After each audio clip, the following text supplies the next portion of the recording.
There's been a lot of talk in the news lately about changes to the way your recyclables are being handled. Many people are asking us, does it make sense to keep recycling? Are my recycled items being handled properly, or do they just end up in the landfill? Well, the simple answer is yes. Please keep recycling. Borden Wasteway continues to make sure that your items are properly handled. Keep watching, and we'll discuss some of the issues surrounding recycling and how you can help us avoid them.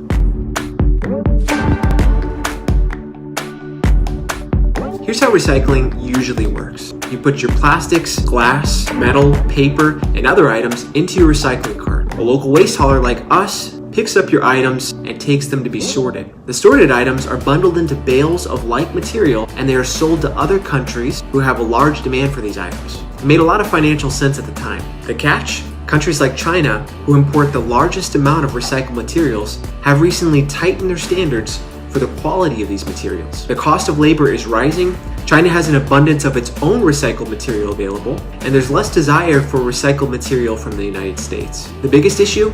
Contamination. When a non-recyclable item, food, or dirt gets into your recyclables, it causes more work, which results in more cost to remove it. Things can get missed in the process, and this leads to contamination. Recycled materials that aren't contaminated are still useful, so we still want to recycle as much as we can. You've probably heard about stories of cities ending their recycling programs. Higher standards from countries that import recycled material typically leads to higher costs for the city programs and for the homeowners who participate. Some cities have decided that they can no longer provide this service, and now the waste goes to the landfill.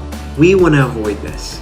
At Borden Wasteway, we are still committed to protecting our environment and making sure that you have a safe way to dispose of your recycled items. But we need your help. Here's what you can do. Remember the 3 R's: reduce, reuse, and recycle. Start by trying to reduce the amounts of plastics and other single items that you use. Does your household use plastic utensils? Invest in a set of flatware that you can use and wash daily. You'll end up saving money in the long run, and you'll reduce the environmental impact. Next, reuse things whenever possible. Before you go to recycle or throw something away, look for creative ways to reuse it. You can save old toothbrushes and use them to scrub grout or clean your house. Recycling is the last step of the process. If you must discard something, check with your local hauler to see what items are accepted in the recycling program. Even if the product has the recycling symbol on it, it may not be acceptable to your local recycler. Always check their list first. For Borden Wasteway customers, this list can be found on our website. The only things that should go in your curbside cart are those items listed. Anything else is a contaminant. Last, avoid wish cycling. Have you ever recycled something that you weren't 100% sure met the requirements, but you didn't want to throw it away? That's wish cycling. People mean well, but there are some items that recycling facilities aren't prepared to process. And sorting these things out adds cost, and that item will likely end up in the landfill anyway. The bottom line to all this, your help allows us to keep processing your recycled items. So please continue to recycle. If you have additional questions, go to wasteawaygroup.com and contact us. We'll be more than happy to help you out. My name is Chris. Thanks for watching.